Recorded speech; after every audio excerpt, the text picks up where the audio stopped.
The opinions expressed are those of the participants and do not necessarily reflect the official positions of the sponsors, advertisers, or presenters.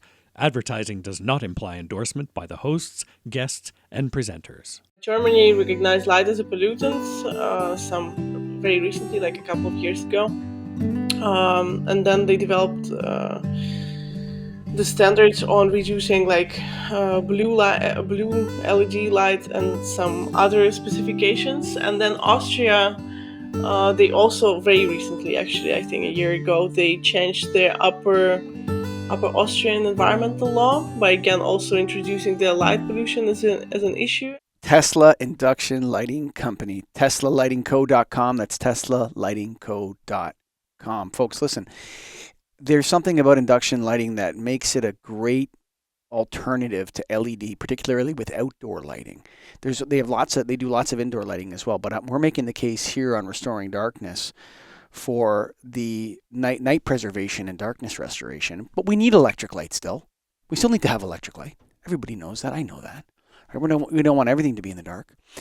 But I think we need to start inserting induction lighting into our specifications and looking at it for areas where night preservation is a priority. They can go down really low in Kelvin. They can warm it up. It's energy efficient and long life like LED. Sure, maybe some people would say it's more efficient if you asked Mark Baker. He criticizes the efficiency of LEDs and this and that. But at the end of the day, induction lighting is a high efficiency light source, and it lasts a long time. So I want you to go to TeslaLightingCo.com. That's TeslaLightingCo.com. Check them out.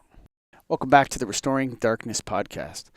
On today's show, we have a returning guest, Yana Yakushina. She was on episode 40 of Restoring Darkness, and it was called The Legal Recognition of Light Pollution. And we want to dive more into that topic, and I know Mark Baker wants to get into that a little bit more on the show. That's very interesting to his work. We're going to do the soft lights update in a minute, but first I'm going to read Yana's bio for you. Yana is a practicing lawyer and researcher in the field of environmental and space law. Currently, Yana is working on her PhD thesis on the legal recognition of light pollution as an environmental problem. She's doing this at the University of Ghent. I hope I pronounced that correct, in Belgium. The goal of the research is to incorporate scientific findings on the negative effects of artificial light at night into legal practice to reduce light pollution. Moreover, Yana is a deputy director of legal research and special projects at the Space Court Foundation, who ensures and endeavors the development, promotion, and management of projects in the field of legal research on space activities. More of her bio will be posted on the Restoring Darkness podcast website, and I'm really looking forward to this conversation, Mark. But first, we have to go for the Soft Lights update. Mark, what's going on with Soft Lights Foundation right now? Well, we had a minor success, so hooray! Maybe Yana can appreciate this because it's legal. As our listeners may know, there was a shopping center near me that was using a spy camera video surveillance system that had blue LED lights. Some were static, some were flashing. So I filed a pro se lawsuit against the shopping center owners and for discrimination because I'd asked them to turn the lights off and they would not. So we got into a lawsuit. And so it's been going on for about a year. And I have settled with 3 companies that, and now the case is finished for that shopping center. So the first company was, actually got involved, got sucked in. It was called Ulta Beauty. They had ordered one of these, LVT camera systems with the blue lights. And so I got a settlement out of court for $4,000 from them. The second company, which fought me very hard, was the owner of the shopping center, Petrovich Development Company. They were telling me all kinds of things about how I was wrong and that they were going to take me to, that we're going to go all the way to court. But when it came time for the deposition, nobody wanted to sit for the deposition. So they settled also for $4,000. So, and then just on Monday, I settled with the very large real estate company, CBRE. Oh, wow. That's a big one. Yes. And they had claimed that they had nothing to do with this. But in California, we have a law called the California Unruh Civil Rights Act, which says that even if you aid in discrimination, you're still discriminating.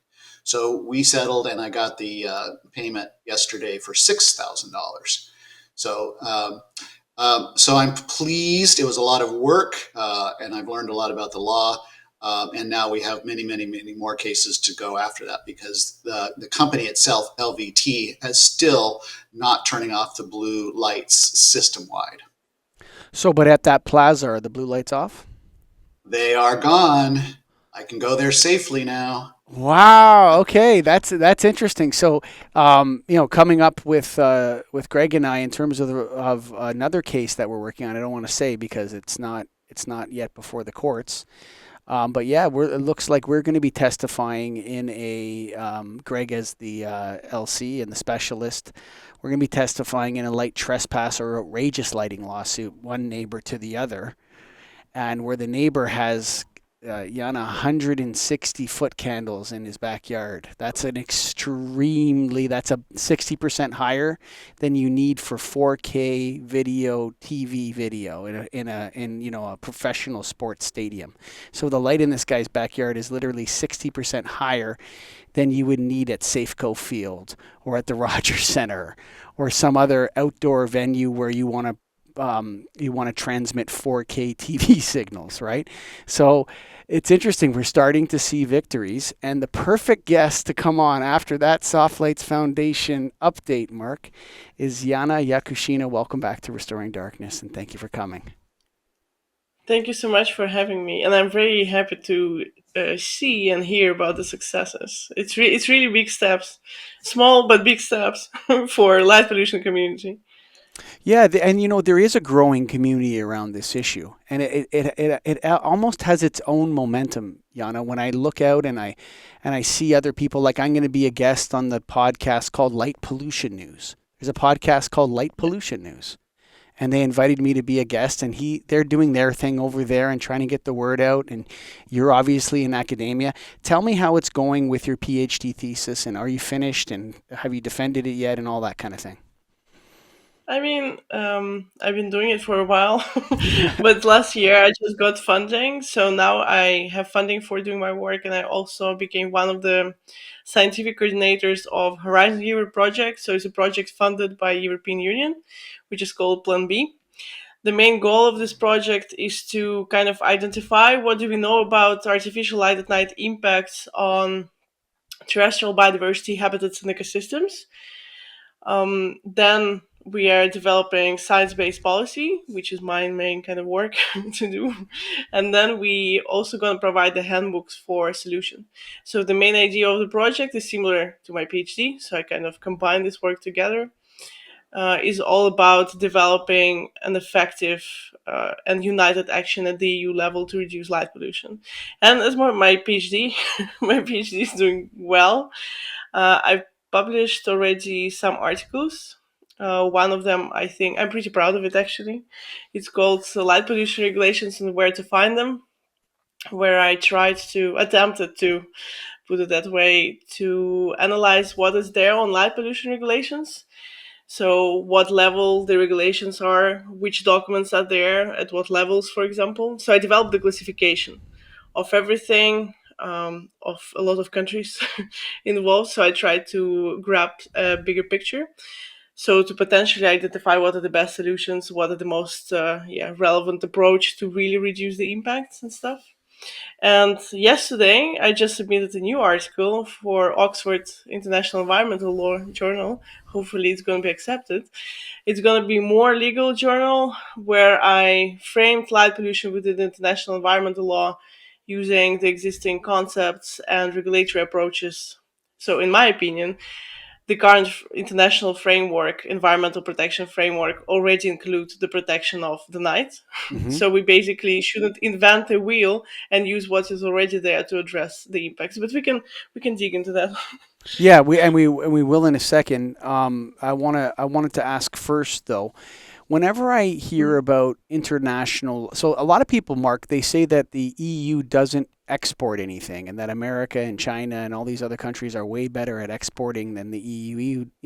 But the EU does export a lot of regulation, actually. One of the things that the EU does is set regulations, and the rest of the world kind of has to follow it. And they're the first ones to penalize, for example, some of these social media companies for they're very active in the space of how companies Yeah. interact with their people. And so the fact that this is happening in Europe is not a surprise. Is EU law enforceable at the country level, or is it more of a guideline like the international law is? So when they say international law is this, environmental, then the countries have to adopt that, or how does it work? Tell me how that works. So there, like, let's put it higher, the bigger picture. There is an international level when we are talking about the documents which are adopted by international community, like everything what adopted by United Nations. Like there's conventional biological diversity. It's an international, like it has a lot of party agreement to protect the biodiversity, and this international agreement has different signatories. So basically a lot of different countries sign an agreement to say, okay guys, we're working together to protect the biodiversity, and then this international obligation should be reflected in the national law subsequently to make it kind of work, right? So international law is binding, but it's not going to work without the national action. And then we have European Union level. We're not. I'm not giving you a lecture on the European legal system here, Sure. but basically they have a lot of different documents or regulatory instruments which can have a direct impact on legal regime in the national EU member states, or again, similar to the international level, they have to be reflected. Like they adopt something at the EU level, and then each member state has to change or adopt a new law or policy to reflect what the EU did. And then we have level like national level, regional level, and the local level. It's all what's going on either the national, like in the national state in one Hmm. specific country, or the regional level. Like I don't know, I live in East Flanders, so it's the region of East Flanders, and then you have the smallest area, it's municipality or the local area. So Right. this So, is but you have the picture of the levels. here's exactly what I wanted to ask you. There's a long, because all of the light pollution legislation seems to happen at the municipal level in my country. And it takes a long time to go from international law down to the municipal level. And then municipalities are already doing this on their own. Is there any coordination? Is there any group or people, you're researching this? Are we still in the phase, or can we get more coordinated? Do you think more coordination would be helpful? I mean, this is the ideal situation, and this is what we're working on the EU level. We're trying to make the unified approach for lighting regulations, as you mentioned. But again, despite the lighting regulations specifically, we have a lot of regulations which are already in place, like environmental protection, which says, for example, at the EU level, you have Habitats Directive. I will not quote it directly, but the main idea is that we shouldn't create any disturbance of the natural habitats, and this provision is super broad, and it allows us to, for legal interpretation of this provision towards the new emerging impacts such as light pollution.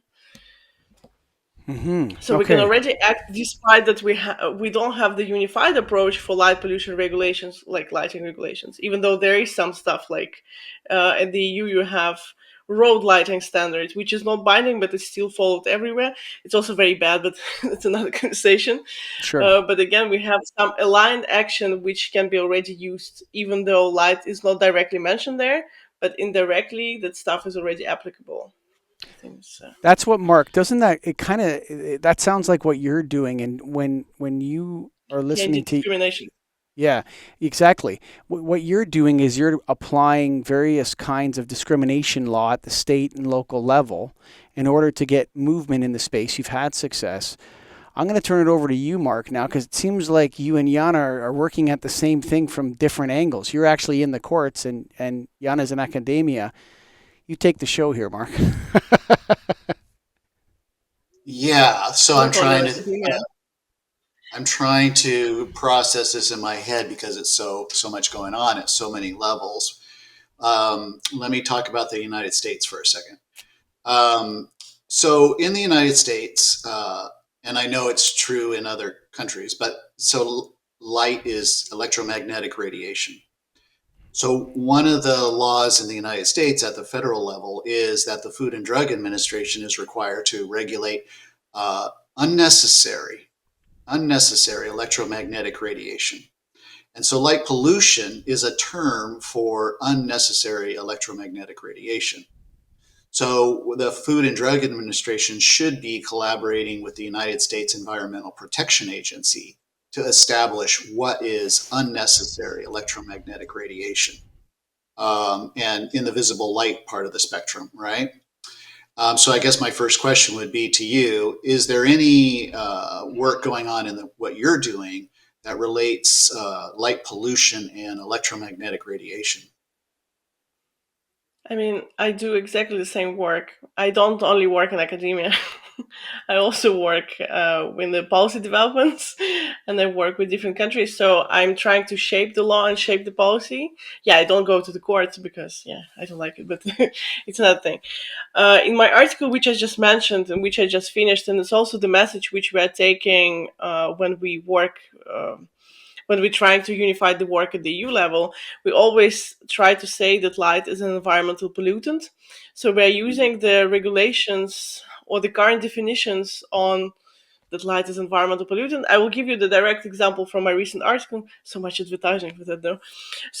But there are two international documents which has the definition of environmental pollution. One is long-standing transboundary convention. It's talking about the air pollution, and it has a definition of air pollution, which includes light as a form of like radiation as well, which consists a form of air pollution. And another one is defined in the law of the seas. It's a convention which regulates the use of the seas. We're not going into depth in that, but they also have norms related to environmental conservation of the waters on the open seas and it also has definition of pollution, which also includes energy source as a pollutant. And then the United Nations Legal Committee, in its guidelines on like commentary, what consists environmental pollutants, they also indicated that energy includes light. So there is a lot of going on from the different perspective, academia or the legal commentary, legal interpretation, which saying that environmental pollution and energy is actually already include artificial light. And this is what we're also trying to do. Like we're trying to find the definitions. This is also what's done at the national level as well. If you're very interested, I can go there too. Consider induction lighting again. Tesla Induction Lighting Company.com. I want to ask you some questions about what you just laid out for us right there, because I think a lot of you might be taking it for granted. But we just had Dr. Amardeep Dugar on a couple weeks ago, Mark, and he made the astounding point that it's not the light that's polluted, it's the darkness that's polluted. And when you're saying, which I thought was interesting, it's like it totally changes your perspective. The idea of saying the word light pollution, the light is not polluted. When we say air pollution, we don't mean that. We mean that something is entering the air that we'd rather not have there, right? If we had our choice, right? And it causes different problems. And he pointed out that darkness is being invaded by this electric light, and there's problems associated with this, but it's the darkness that's polluted. And in this case, you said it's the air that's polluted. That's an interesting angle too. The water's also being polluted by this. So you have the actual nighttime, the night preservation piece. You have air, an idea that air is being polluted by electromagnetic radiation. And you have the idea that water is being polluted by electric light. And all of these things are different ways to look at this issue, which is much more accurate. Is that fair to say, Yana? Yes, I also generally think I agree with what you were saying, because from the scientific point, like from general common sense and from scientific point of view, night's supposed to be dark. Like this is how it was originally established, and the whole ecosystems and nature relies on this circadian rhythms and the almost equal change of the day and night, which should be there, right? Mm-hmm. And when we introducing the light into the nighttime environment, we're changing the whole ecosystem. So when I was looking in my work, I'm looking into also how the nights, like in my opinion, also from the international environmental protection or any environmental protection regime, when it talks about the protection of the nature, it also protects the night, because it always talks about of the protection of the nature is like integral whole. Hmm. So we cannot say, like, in my opinion, by neglecting measures to reduce artificial light at night, we are basically violating the current environmental protection regimes. I don't know if it makes sense, It but does, but I it could think, be more specific. I think we could make it a yeah, lot more specific. And we do that yeah, by but naming these things. We can do that by naming these things correctly. Darkness pollution, or night pollution, air pollution, water pollution. Do you think that that wasted electric light at night should be named some kind of hazardous waste? You think that's in the cards? I think it's rather difficult because I cannot say it like this directly, because I have to look in the definition on how hazardous waste is defined. But I think if you will look into different definitions, maybe in one country it will be possible for that interpretation, and in some countries it will not be possible. Mm. So it's rather like case by case analysis should be done for that. Mark, Maybe there is a path, but I think pollution is easier. Environmental pollution definitions are pretty broad, mm, and yeah, they're easy to use, I think, in our case. I think they are, Mark. And I was thinking about this idea that it's almost like we don't believe that light is something, or that it does anything other than illuminate our us and keep us safe. But that assumption is becoming more and more challenged by work of soft lights in the front lines of light pollution, and of course of Yana at the other end, which is in the academia and all that. Mark, where do you and Yana come together, and maybe ask a few questions of Yana? Maybe there's like more synergies here than we've identified. Oh, yeah. I mean, it's definitely synergistic. But we have these different political systems. I mean, what Jan is doing is pretty difficult getting these international. That's really impressive, right?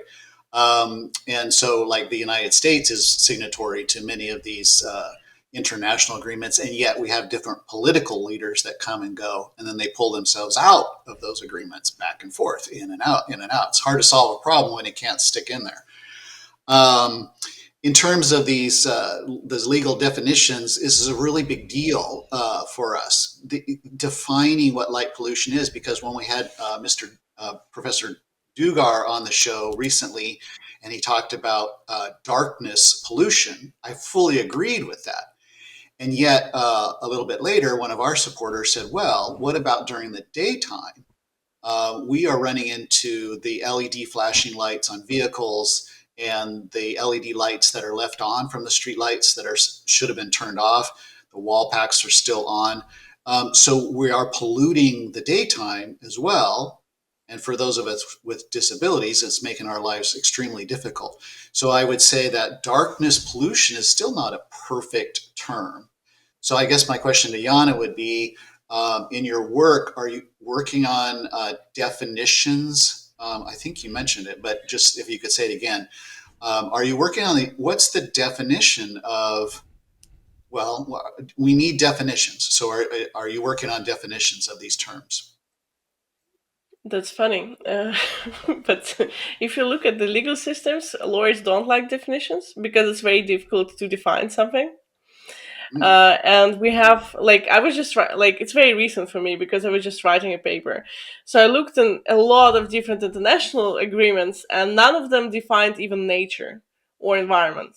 That's very Oh, wow. interesting, right? We have a bunch of stuff which regulates something, but we don't know what.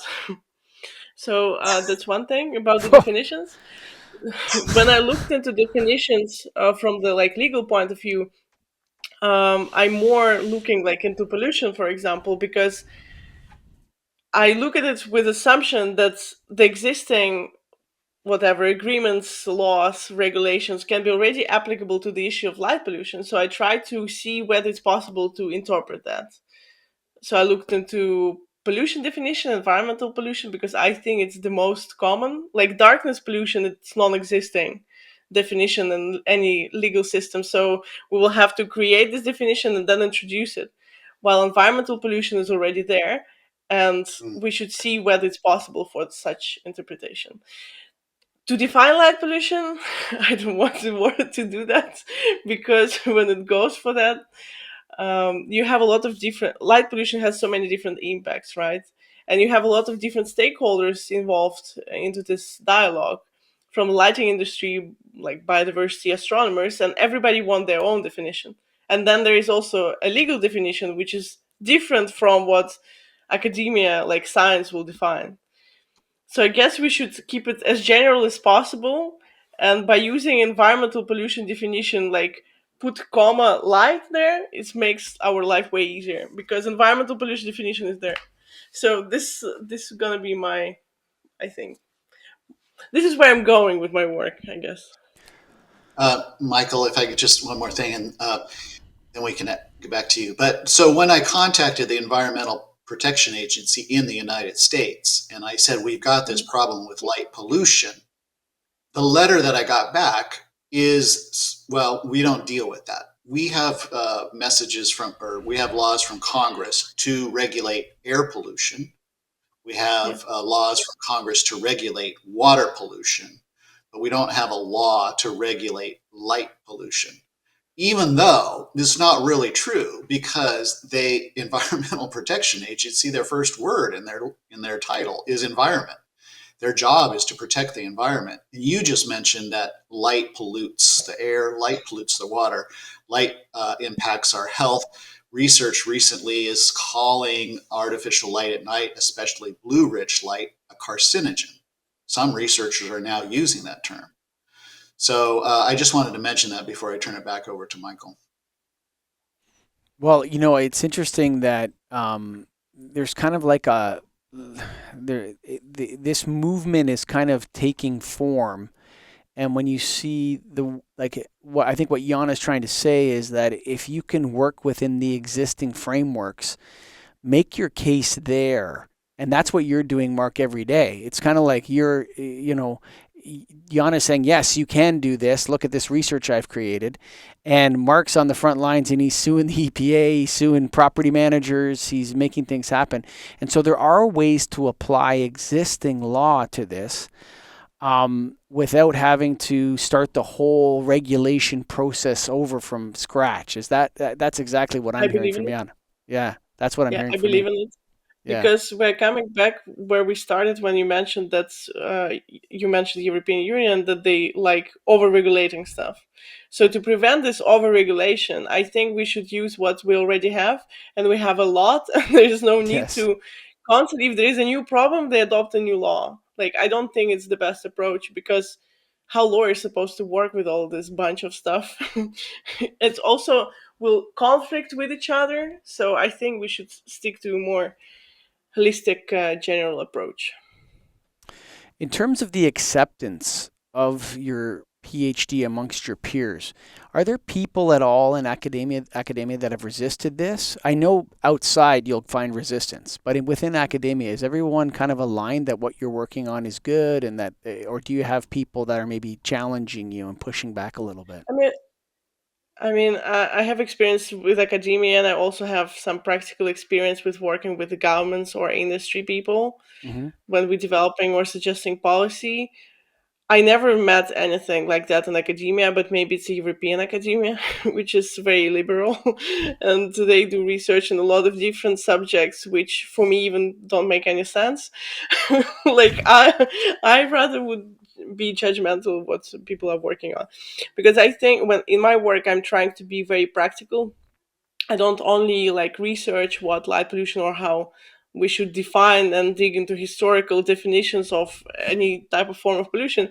I rather look what is already there and how the problem can be like addressed now, and then I transfer this research immediately to the policy proposal. So I never met any kind of I didn't have any conflicts in academia. Rather in practice, sure. What about with standards? What about with people that are talking about light levels and standards and safety? Have you had any pushback from lighting rate standards. Like I don't know what it would be in Europe, but in America it would be the Illuminating Engineering Society.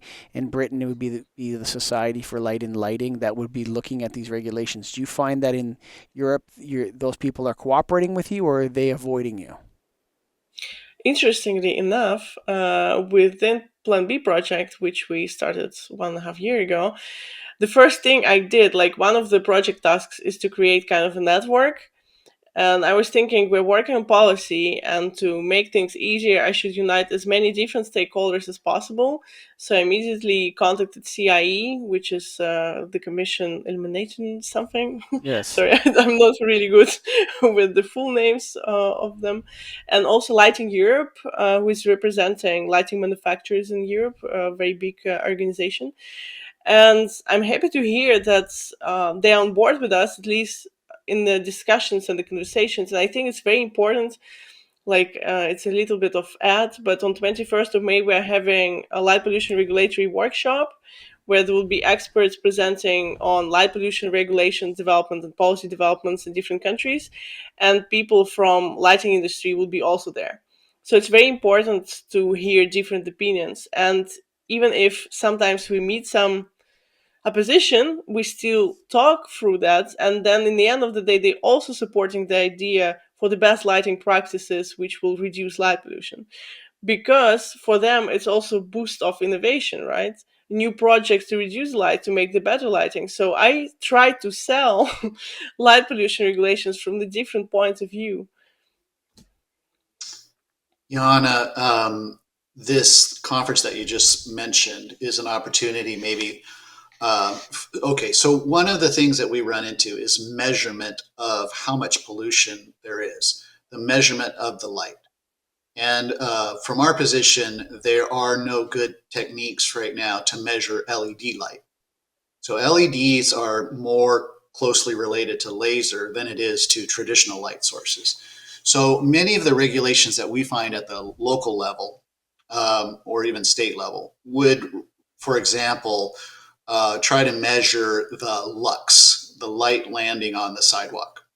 The street lighting regulations or the guidelines, such as from the Illuminating Engineering Society, still use this term, or may even use the older term, foot candles, to show how kind of out of date, how long back this stuff goes. But LEDs need some other kind of regulation, and you can't really at this time use some sort of handheld measurement. So in your work, are you? Is it going to be? Is there going to be some kind of metrics to how to measure the light pollution to measure to see if it is polluting? And is there any effort? So we're trying to get people in the lighting industry to understand how different this LED light is. It's directional. It's got these different spatial properties. And most of us know about the spectral properties, and that's not so hard to measure.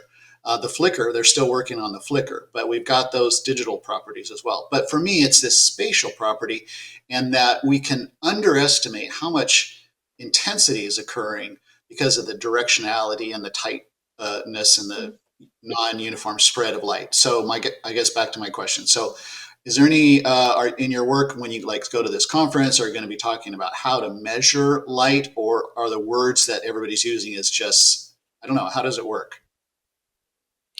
Let's remember that I'm a lawyer. I don't measure light pollution, and I try to learn, like in my work. Like I'm educated as a lawyer, so I have zero basically technical background. But within the 5 years that I'm working in the field, I try to catch up with the idea how you actually can so the basics of the lighting stuff. And again, when we're talking about the development of legal aspects, they have like law in itself, they cannot include all these different technical parameters of lighting. So in law, for example, I should put there that uh, like they should be protected, like dark for example, dark sky protected areas with maximum permissible parameters of lighting. That's what I put in law. And then there are all my friends who are working in this lighting stuff or measurement and monitoring comes into the picture, and they develop the standards, or like then the government can endorse, for example, and then they develop how it should be measured, or or mapped or monitored whatsoever, like all around lighting control. I think the best person for this in Europe, I don't know if you know him, but Alejandro Sanchez de Miguel, he's a member of our project, and he's the number one, in my opinion, person in mapping and measuring light pollution. We're developing now a European policy brief on light pollution regulations, and as the next document, he's now developing kind of a short. He has a long version and the short version. The short version on what are the existing measurement techniques and what we can use at, like, for example, at the hardest to the easiest, or another way around. So I'm not the best person to Sure. answer how we should. I'm gonna measure jump light. in. I'm gonna jump in here because I Yeah. think it's interesting. For example, there's different problems that occur with light pollution. There's different kinds of problems. There's circadian rhythm of animals and humans. There's migrations of animals. There is glare. There is discomfort glare. There is acute glare that causes people to be sick. There is a whole host of different problems related to this issue. Not all of them are covered by current standards.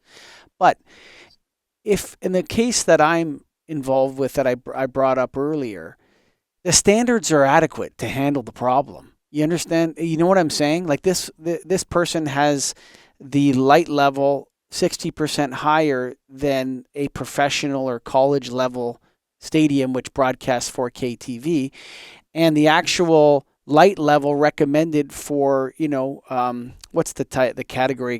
It's not competition level, but it's a recreational level lighting is 10 to 20 foot candles, and he has 160, has 100 to 160 in his backyard. So the standards are good enough to handle a lot of the different problems that come up.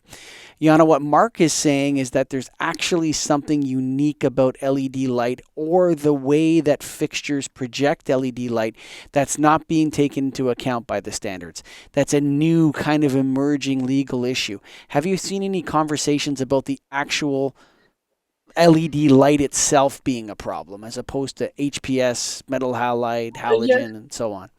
they constantly talk about it. There are already some legal developments or regulatory developments, like in Germany and in Austria. Like, I will start with Germany. Germany recognized light as a pollutant some very recently, like a couple of years ago, and then they developed the standards on reducing, like, blue LED light and some other specifications. And then Austria, they also very recently, actually, I think a year ago, they changed their Upper Austrian environmental law by, again, also introducing the light pollution as an issue. And they also have lighting standard, and the lighting standard, obviously very long technical document, which also considers different parameters of LED. And, like, as you mentioned, standards are possible that they can regulate different aspects. Yes, that's true, but they're not binding, and that's the problem. But what Austria did, they referenced standards in their law, making the standard binding to be followed. And that's actually really good. They changed the standard to make it more to address the current problems, like LEDs and, like, growing concerns of light pollution and the different aspects of, like, advertisement lighting or facade lighting and so on, Mm-hmm. and reference it in law, making it binding. That's a really good practice as well. And We I don't know how it's going to really work because there's yes. not enough time passed, but it's a good practice, at least how it can be regulated. Yeah, and it's interesting because in different parts of the world, like I bet you that it's still the Napoleonic Code or something in France is the fundamental basis of law. Yeah. But in It's in full of- in in English law, so that would be Canada, oh, United States, Britain, Australia, New Zealand. We have this idea of precedent, right? So yeah. where a judge can make a ruling based on a law and then apply it to a unique circumstance, which sets a precedent. And what's interesting to see is that if this judge at this one case we're working on sets this precedent that you know what, the lighting standards cannot be exceeded by 160% or whatever, that is a nuisance, that is a trespass or a nuisance, or however that judge decides to apply that law, you're going to start to see more and more movement. Mark, before we sign off, because can you believe we've been talking for almost 40 minutes? It's unbelievable sometimes. I can't believe it, Yana. Sometimes we're supposed to stop at 40 minutes. But Mark, Yana said something so interesting in her last comment, and I think Germany recognized light as a pollutant. I think it would be interesting if the IES and the Society for Light and Lighting and all of these organizations came out and recognized light as a pollutant, Mark. That would be ground shattering, don't you think? Wow. Yes. How about that? If the organizations that are there came out and put it on their website, we recognize that light is a pollutant, or artificial light is a Or pollutant, electric light. Yeah, electric light. or electric light, or blue rich light. What if they put blue rich light we recognize as carcinogenic? Wouldn't that be ground shattering? It would be very ground shattering. Far Yana, from that. before we sign off, do you have any final thoughts for the Restoring Darkness listeners? I think you should be cautious and appreciate the night. Like, this is our favorite message. Like, for example, when we were starting the podcast and I was putting the lights on to my face, I used the lamp at home, which has 3 different lighting regimes, from the warm to the brightest. So I think we should use all of that type of stuff at home as well, and be cautious about the presence of the night. Be cautious about the presence of the night. Isn't that the truth? Folks, if you've enjoyed this show, you can go to the restoringdarkness.com website and you can donate directly to Mark's work. If you click the donate link, there's a link to go right to the Soft Lights website and you can support Mark's work. You can also choose to donate directly to the production of the show. Hey, listen, this is all funded by nonprofits, and we'd like to do more shows. If you want to give $5 or $10 or $2.50 to pay for the production of an entire episode, that would be one episode. If you want us to give you a shout out during the show, we'll do it. So you can go donate to Softlights. Another thing you can do is subscribe, like, share, whatever our content on social media and everywhere else. And to all you Restoring Darkness people out there in the movement, thank you for watching and listening. Bye for now. Tesla Induction Lighting Company is a sponsor of the show. That's another way to support Restoring Darkness. And so they're stepping up. And the reason why we were able to make a deal, Tesla and Restoring Darkness, is because Mark and I actually believe that lighting practitioners should start to try out induction lighting in their specifications, especially outdoors in areas where night preservation and darkness restoration are a priority. Induction lighting isn't LED. Right. So we know that some of the problems are specifically related to the technology in and of itself. The second thing is that induction lighting can be created in very warm temperatures. I think they can go all the way down to 1800 Kelvin. And the light source is a reflected light source like HPS or metal halide or fluorescent.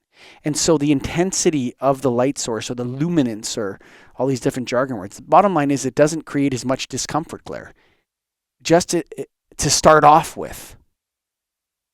And so when you're reflecting things and you're mixing that light in a reflector and you're pushing it out, it's not as a laser-like as LEDs. And so go to teslalightingco.com. That's TESLALIGHTING.co.com for Tesla Induction Lighting Company. They got lots of great options on that website. It's time to really give induction lighting a second look.